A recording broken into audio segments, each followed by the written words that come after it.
할렐루야. 새해 첫 주일 이렇게 성전에서 뵙게 돼서 감사하고, 또 가정에서 영상으로 예배하는 모든 성도님들 주님의 이름으로 축하합니다. 축복합니다. 올해는 코로나19가 해결되고 모든 예배가 정상화되고 모임이 회복되고 섬김과 봉사와 선교와 나눔이 활기차게 진행될 수 있기를 소원하면서 기도합니다. 질병으로 인한 어려움과 불안함과 두려움들이 다 떠나가고 해결되어서 참 평안을 누리게 되시기를 주님의 이름으로 축복합니다. 모든 일에는 기본이라는 게 있습니다. 기본이 있습니다. 사람도 보면 기본이 있죠.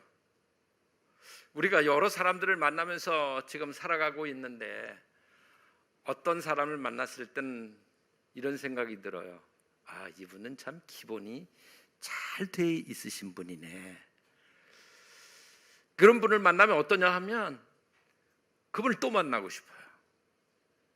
기본이 돼 있는 분들은 신뢰가 가요.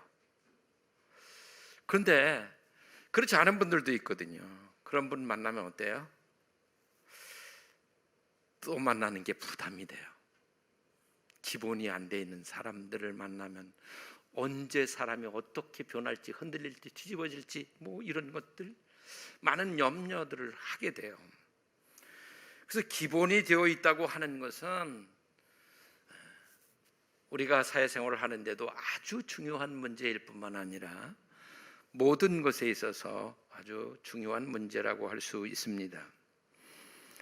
인간에게도 기본적인 예의 범절이 있습니다. 그런 것이 안 된 사람들 사회생활 굉장히 어렵고요, 공동체 생활도 사실은 어렵습니다. 기본이라고 하는 것을 무시하면 그것은 기초를 제대로 하지 않은 건물과 같아서 이게 언제 어떻게 될지 모릅니다. 우리가 사람 만나도 그렇지만 모든 일들이 다 그래요. 모든 게 다 그래. 세상 모든 일이 다 기본이라는 게 중요합니다. 기본에 충실해야 한다고 하는 것은 사회에서도 강조하고 있는 그런 말이고, 우리 선생님들은 아마 학교에서 학생들에게 늘 하고 있는 말씀일 거예요. 기본이 중요해. 기본이 돼야 해. 기초가 돼 있어야 돼. 이 말씀들을 아마 수없이 하셨을 것 같습니다. 자, 우리 신앙생활은 어떨까요? 우리 신앙생활도 기본이 중요합니다. 기본이 돼 있어야 그 기본 위에 말씀도 쌓여가고 영적인 것들도 쌓여가고 다 이렇게 되는 거예요.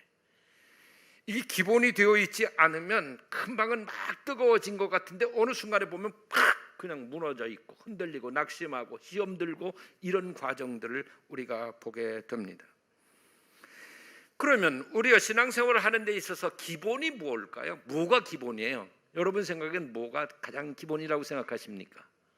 그거는 누구에게 물어봐도 예배입니다. 예배가 기본입니다. 신앙생활의 기본은 예배다. 이렇게 우리 다 함께 고백해 보겠습니다. 신앙생활의 기본은 예배다. 아멘. 예배가 기본이에요. 예배가 안 되고선 나머지 될 수가 없어요.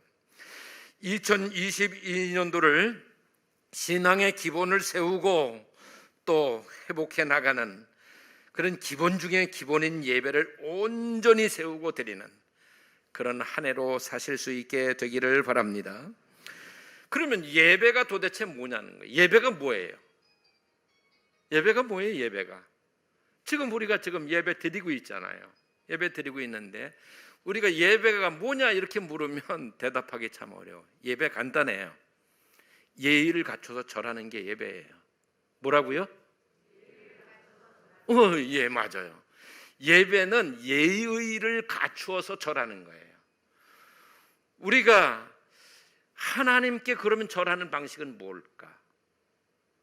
우리는 절할 때 엎드려서 이렇게 합니다. 그러면 하나님께서 받으시는 절은 어떤 것일까? 하나님이 받으시는 절은 찬송과 경배입니다. 그러므로 우리가 예의를 갖추어서 하나님께 찬송과 경배를 드리는 그 시간이 예배인 것입니다. 그래서 지금 우리가 이 시간에 해야 할 일이 뭐냐? 하나님을 높여드리는 것입니다. 하나님을 기쁘시게 해드리는 것, 하나님께서 듣기를 원하시는 것을 하는 시간이 되어야 합니다. 예배란 하나님의 백성이 하나님께 찬양과 경배와 예물을 드리고 하나님께서 주시는 말씀과 은혜를 받는 시간이 되어야 합니다. 그러면 예배의 대상은 누구일까? 누구에게 예배해야 합니까? 누구에게? 창조주 하나님, 우리를 구원하신 만물의 주인이신 그 하나님, 하나님께만 예배해야 합니다. 우리 교회가 잘못하고 있는 일들이 있습니다. 그게 뭐냐 하면 여러 교회 안에서는 여러 예배들이 있는데 그 예배들 중에 잘못 이름이 붙여진 예배들이 있습니다. 모든 예배는 하나님을 향해서 드릴 때만 예배입니다. 사람을 향해서 하는 건 예배가 아닙니다. 하나님을 향해서 드려지는 모든 것들이 예배이지 사람을 향해서는 식이 되어야 됩니다. 식입니다. 식, 취임식, 임명식, 축하, 감사 예식이지 절대 그게 예배가 돼서는 안 됩니다. 우리가 그 형식을 빌려서 하나님께 감사를 드리고 영광을 돌리는 것이지 그 자체가 사람을 향한 예배가 돼서는 안 됩니다. 그래서 우리가 천국 환송식, 입관식 이렇게 이름을 붙이고 있는 것입니다.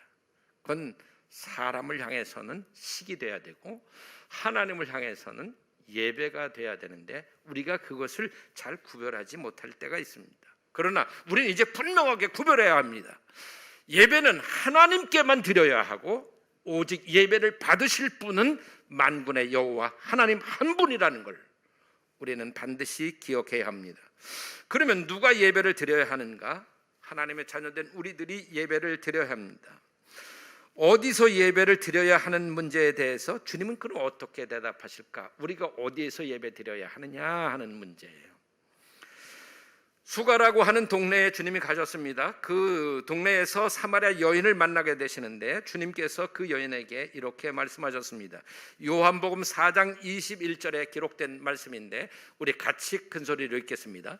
예수께서 이르시되 여자여 내 말을 믿으라. 이 산에서도 말고 예루살렘에서도 말고 너희가 아버지께 예배할 때가 이르리라. 아멘. 아니 어디서 예배하라는 말씀입니까? 이 여인 보고 말씀하셨습니다. 이 산에서도 말고 예루살렘에서도 마라. 너희가 아버지께 예배할 때가 올 거야 이렇게 말씀하셨어요. 어디서 예배하라는 말씀일까요?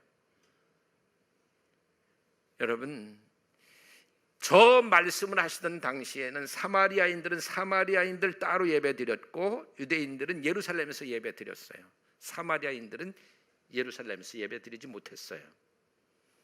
그걸 지적하신 거예요. 여러분, 이제 우리가 어디서 예배를 드려야 하느냐는 문제에 대해서 고민거리가 생겼어요. 전통적인 생각은 오직 성전에서 예배 드리는 것이라고 생각하고 있어요.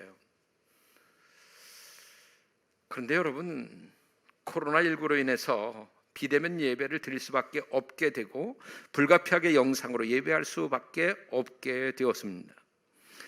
성전 예배가 중단되거나 코로나19의 위험성 때문에 성전에서 예배하지 못하고 여러 장소에서 예배하는 생활이 우리에게 시작되었습니다. 코로나19 이전에는 그런 생각을 별로 하지 않았습니다. 비대면 영상 예배를 드리기 위해서는 준비가 필요했습니다. 뭐냐 하면 예배를 드리는데 성전에서 예배 드릴 땐 그냥 교회 오면 그냥 순서를 따라서 예배 드리고 예배 드린 것 같고 이게 아주 우리에게 익숙한 겁니다. 그런데 이 비대면 예배를 드리면서 영상으로 예배 드리게 되니까 분위기도 다르고 환경 다르고 이거 뭐 예배를 드려도 예배를 드렸는지 어쨌는지 뭐 아니면 휴대폰으로 아니면 뭐 텔레비전 영상으로 하면 텔레비전의 한 프로를 본 것처럼 그냥 지나가 버리고 아무것도 남지 않거나 예배를 드렸는데도 예배 드린 것 같지 않은 뭐 이런 상황이 우리 앞에 놓이게 됐습니다. 왜냐하면 집중도 잘 안 되죠. 그러므로 홀로 또는 가족이나 몇 사람이 진지하게 스스로 예배 드릴 수 있을 만큼의 영적 성숙이 필요한데 우리는 그런 상황 없이 비대면 예배를 맞이하게 된 겁니다. 이러다 보니까 예배 드리는 게 굉장히 힘들어졌고 또 예배를 자주 드리지 못하면서 이런 상황 속에서 우리들은 어쩌면 영적 나태에 빠지게도 되고, 그래서 우리들이 영적으로 아주 약해지는 그런 상황 가운데 놓이게 되었다고 할 수 있습니다. 근데 우리가 이렇게 영적 성숙이 준비되어 있지 않으면, 그러면 예배를 소홀히 하거나 잊어버리게 되어서 하나님과 멀어지게 될 위험성이 아주 커지게 됐습니다.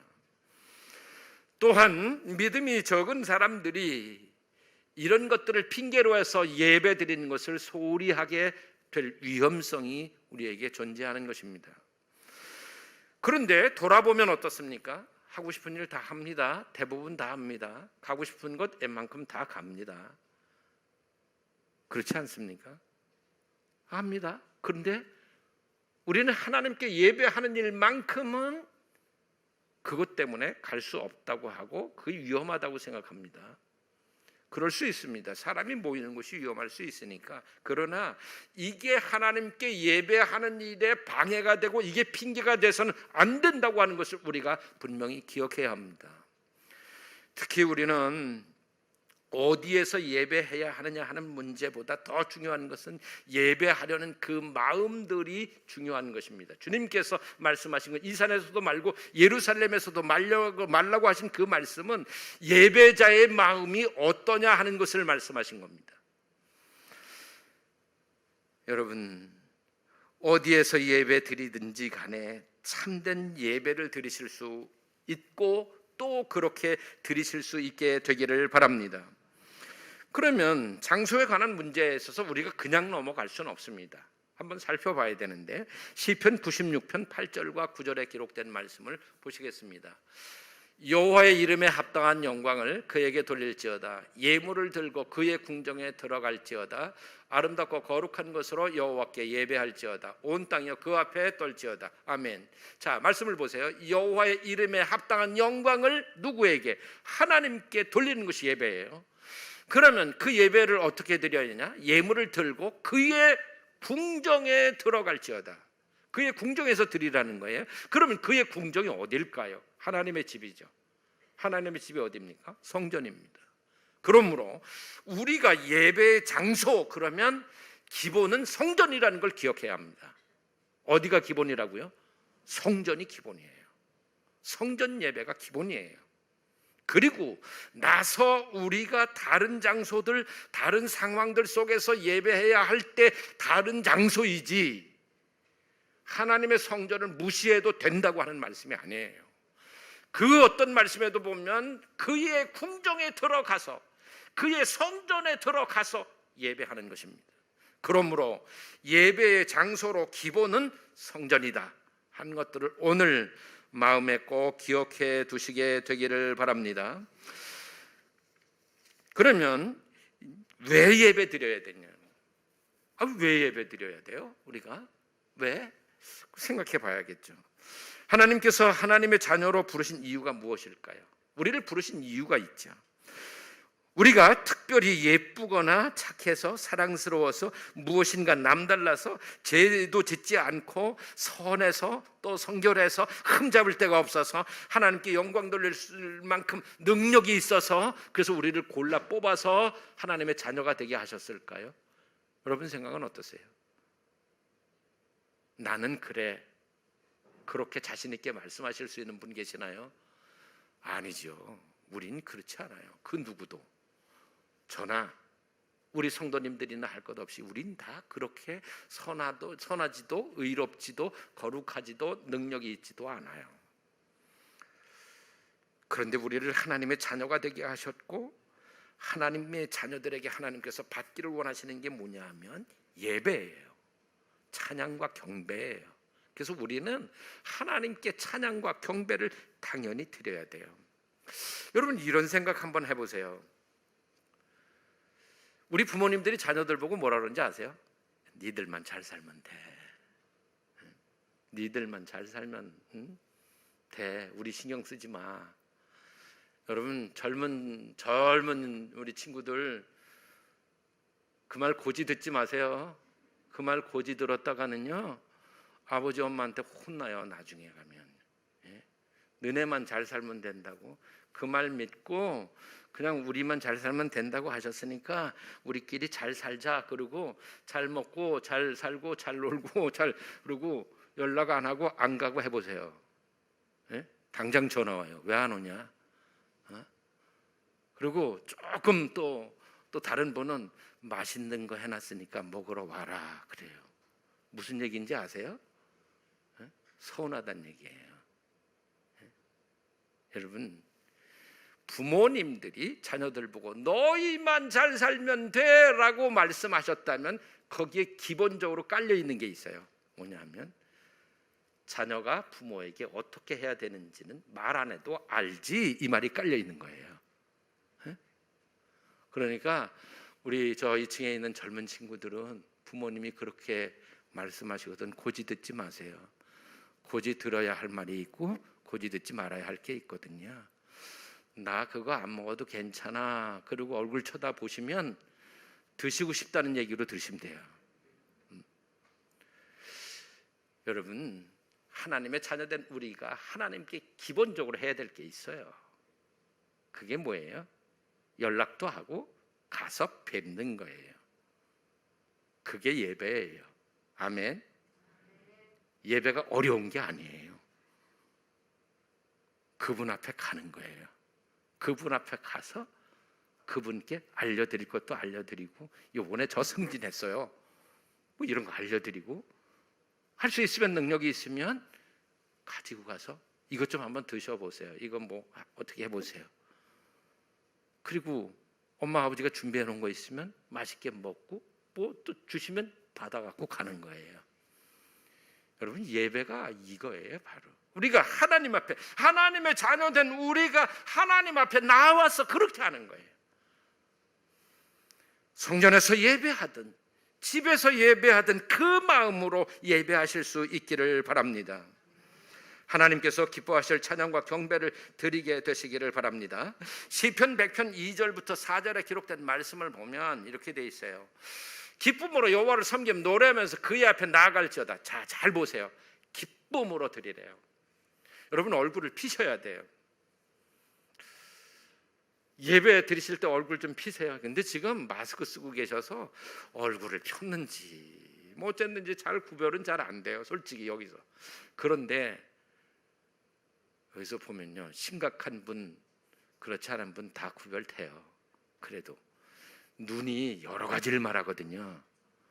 우린 눈을 보면요, 잘 주무시고 있구나, 이것도 다 알 수 있고요.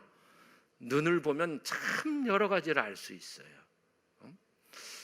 여러분, 기쁨으로 여호와를 섬기며 노래하면서 그의 앞에 나갈지어다. 잘 보세요. 그의 앞에 나갈지어다. 집에서 예배 드린다. 내 방에 있다가 만약에 거실에서 우리가 영상으로 예배 드린다면 거길 나가는 거예요. 의자를 들고 와서 앉는 거예요. 내 성경책을 들고 와서 피는 거예요. 내가 하나님께 드릴 게 있으면 그걸 미리 준비를 하는 거예요. 여러분, 이게 하나님 앞에 나가는 거예요. 이게 예배의 자세예요. 여호와를 섬기며 노래하면서 그의 앞에 나갈지어다. 이게 예배라고요.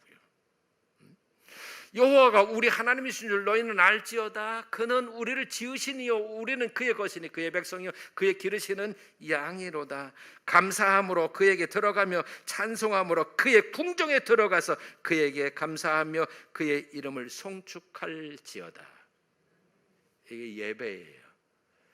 여러분, 이렇게 하실 수 있기를 바랍니다. 그러면 어떤 상황에서도 우리가 예배를 먼저 드릴 수 있어야 된다고 하는 부분을 함께 나누려고 합니다. 우리에게 놓이는 상황은 예측이 잘 안 돼요. 어떤 상황이 우리에게 놓일지 몰라요. 우리는 코로나19라는 게 이렇게 온 세계를 다 뒤집어 놓을지 몰랐어요. 여러분 아셨어요?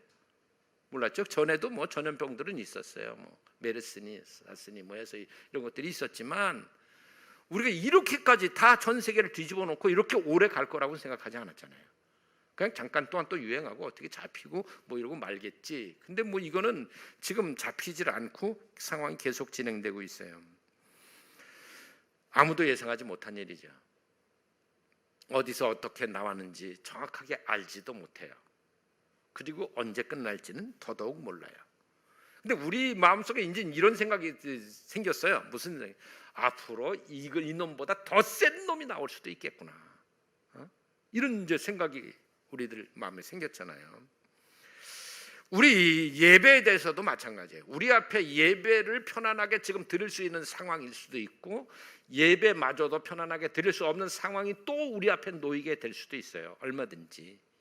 이건 전체적인 상황일 수도 있고 개인적인 상황일 수도 있어요. 내가 개인적으로 예배할 수 없는 상황이 올 수도 있어요. 그건 우리는 아무도 알 수 없어요. 욥기 1장 20절에 보면 욥이 어떻게 행동했는지 우리가 알 수 있는데 같이 좀 읽어보겠습니다. 욥이 일어나 겉옷을 찢고 머리털을 밀고 땅에 엎드려 예배하며. 아멘.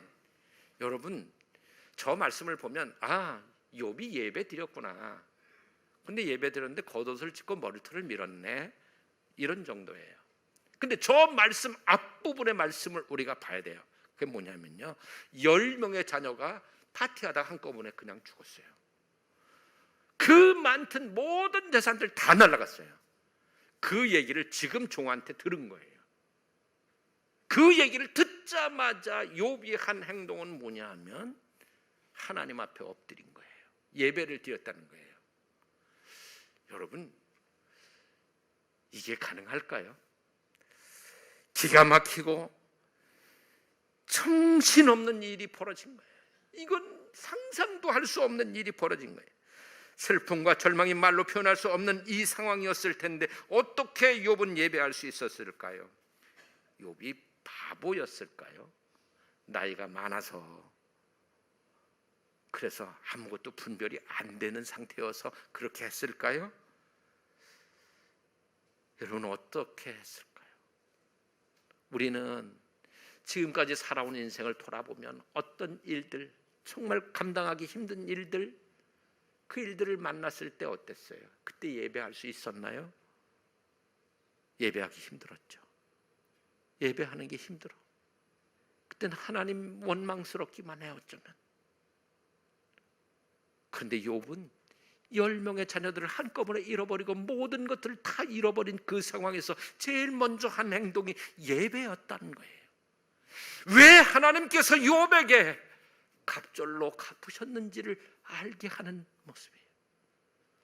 이렇게 고백하죠. 주신 이도 하나님이시오, 걷어가신 분도 하나님이십니다. 그러니 나는 하나님을 찬송하겠습니다. 그랬어요. 여러분, 우리가 올해는 욥의 예배를 배웠으면 좋겠어요. 그래서 어떤 상황이 와도 내가 하나님께 예배하리라. 내게 있어서 가장 중요한 것, 가장 기본적인 것은 예배다. 예배보다 더 중요한 것은 없다. 그 어떤 것보다 예배가 가장 중요하고 예배가 기본이다. 나는 어떤 경우에 처해도 예배를 놓치지 않으리라.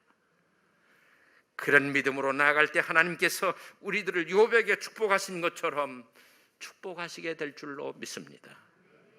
어떤 상황에 놓여도 나는 먼저 예배하리라. 예배가 가장 중요한 일이요, 가장 먼저 할 일이라고. 최악의 상황에도 예배할 수 있는 사람이 참 예배자예요.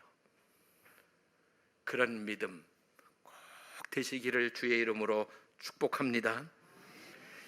이제 오늘 말씀의 핵심을 말씀드리려고 해요. 그게 뭐냐 하면 어떻게 예배 드려야 하느냐 하는 거예요. 어떻게 예배 드려야 하느냐. 오늘 본문에 나와 있는 말씀만 드리려고 해요. 다른 부분 말고 오늘 본문에 나와 있는 말씀을 드리려고 하는데, 지금까지 좋으신 분들은 이제 눈을 뜨세요. 왜냐하면 오늘 말씀에서 이 말씀을 놓치면 안 되거든요. 이 말씀은 정말 중요한 말씀이기 때문에 이 말씀을 들으세요. 하나님은 영이시니 예배하는 자가 영과 진리로 예배할지니라. 잘 보세요. 하나님이 뭐라고요? 뭐라고요? 영이라고 하셨어요. 그러면 몸이 있어요, 없어요? 없어요. 하나님은 영이셔요. 그런데 하나님이 사람을 지으실 때 어떻게 지으셨다고 했어요? 하나님의 형상을 따라 지었다고 했어요. 아니, 하나님은 몸이 없어. 몸이 있어야 형상이 있는데 몸이 없기 때문에 형상이 없는 거예요. 그런데 성경은 하나님이 사람을 지으실 때 하나님의 형상을 따라 지었다 그랬거든요. 그러면 하나님의 있는 모습은 뭘까요? 영이에요. 하나님께서 사람을 처음 지으셨을 때 사람의 모습을 보시고 심히 기뻐하셨어요. 심히 좋았더라 그러셨거든요. 이때 하나님이 사람을 지으신 그 사람의 모습은 육신을 입고 있었지만 영적 존재였어요. 그래서 에덴 동산에서는 아담과 하와가 하나님을 직접 대면할 수 있었고 하나님과 대화가 가능했어요. 왜? 본질이 같았거든요. 영으로 같았어요. 본질이. 육신은 영을 담고 있는 그릇에 지나지 않았어요. 그런데 인간이 범죄하는 그 순간부터 인간이 역전돼요.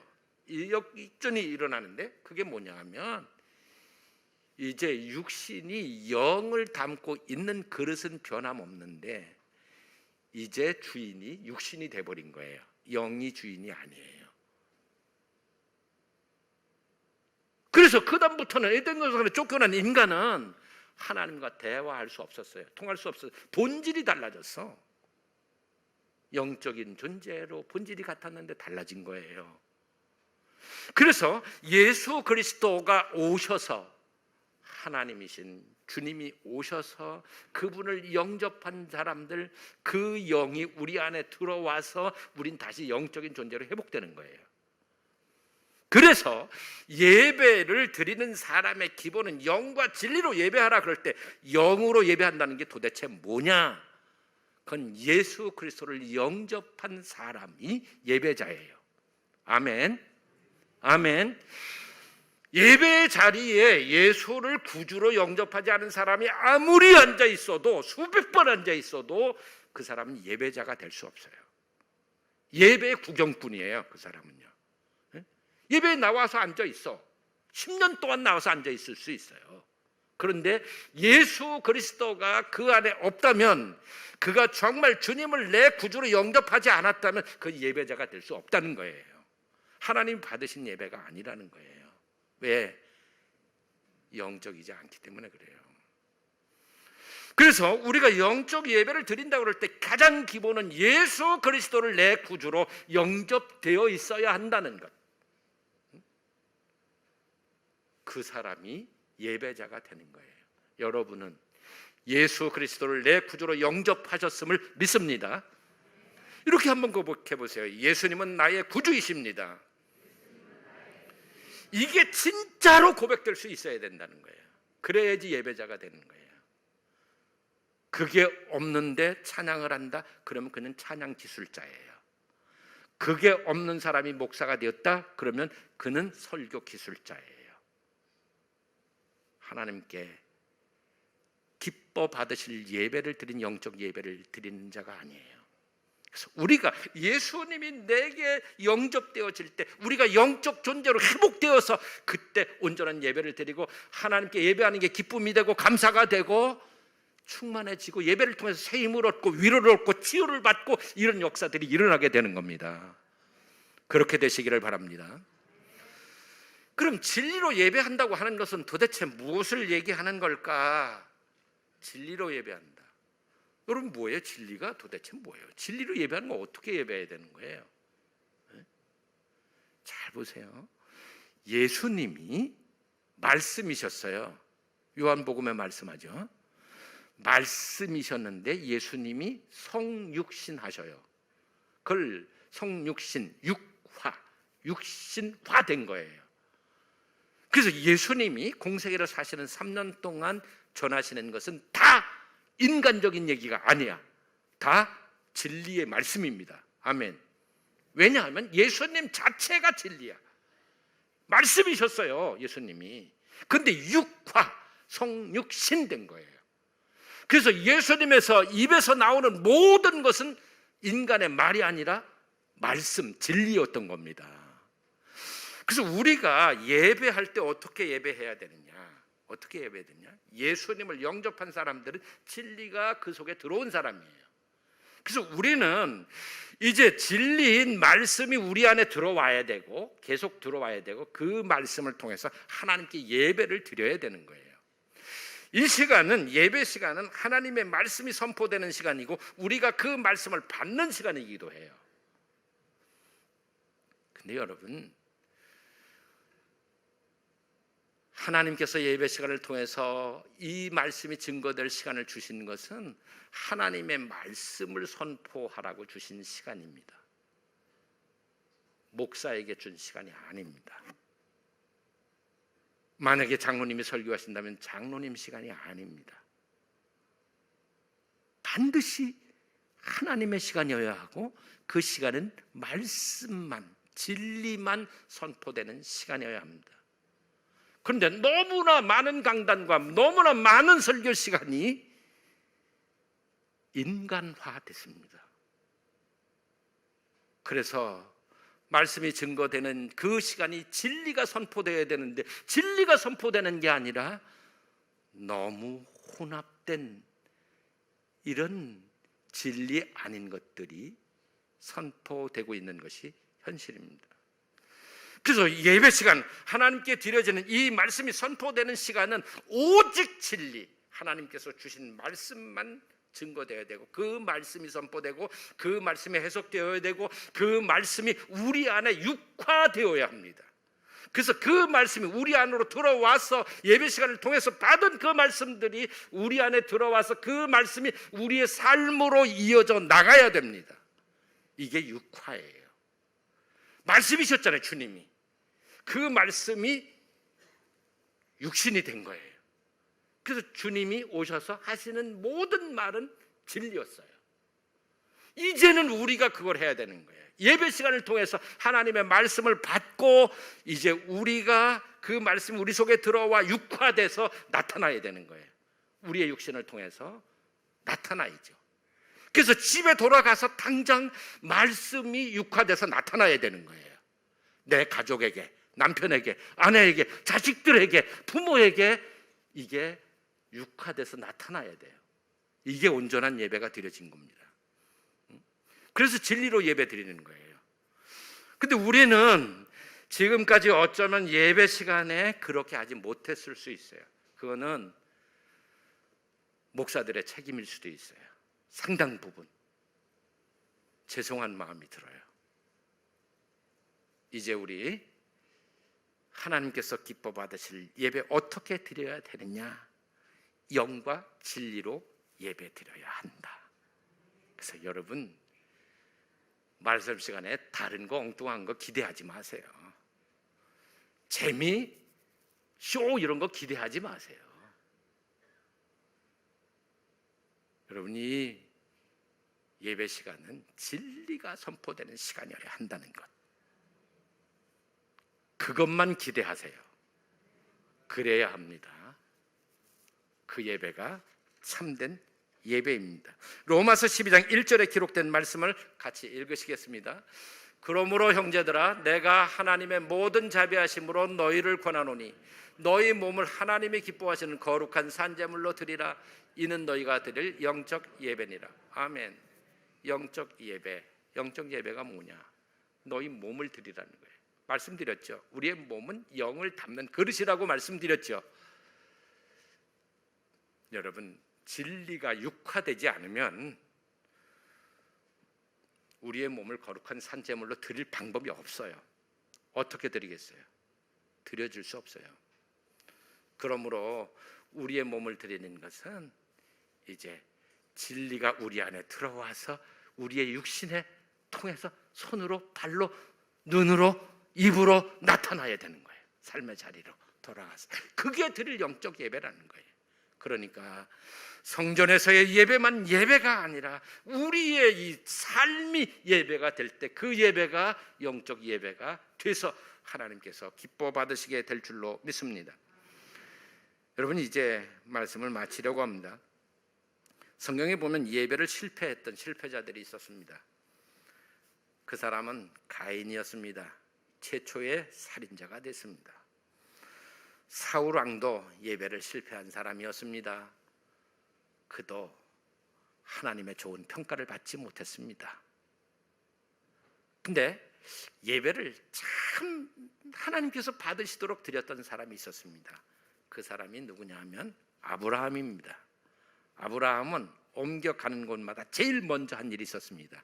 단을 쌓는 일이었습니다. 제일 먼저 왜 단을 쌓았을까요? 예배하기 위해서 단을 쌓습니다. 그는 복의 근원이 됐습니다. 여러분, 예배를 실패한 사람과 예배를 성공했던 사람의 차이는 너무도 분명합니다. 이제 2022년 첫 시간에 드리는 이 말씀을 굉장히 길게 드렸는데 정말 올해 우리가 예배를 온전히 회복해서 하나님이 받으실 참 예배를 드림으로 우리 모두가 다 정말 복받은 사람들이 됐으면 좋겠습니다. 그래서 올해는 그 어떤 것보다도 예배가 먼저다, 예배가 기본이다 하는 것 꼭 기억하고 예배를 통해서 하나님께로 나아가시고 하나님의 축복을 받게 되시기를 주의 이름으로 축원합니다. 기도하시겠습니다. 아버지 하나님, 저희들 예배자입니다. 하나님께서 기뻐 받으실 온전한 예배를 드리기를 원합니다. 영과 진리로 온전한 예배가 이 성전에서 드려지고 모든 가정에서 드려지기를 원합니다. 그래서 우리 온 가나안의 성도들이 다 축복받는 자리로 나가도록 주여 역사해 주시옵소서. 예수님의 이름으로 기도드리옵나이다. 아멘.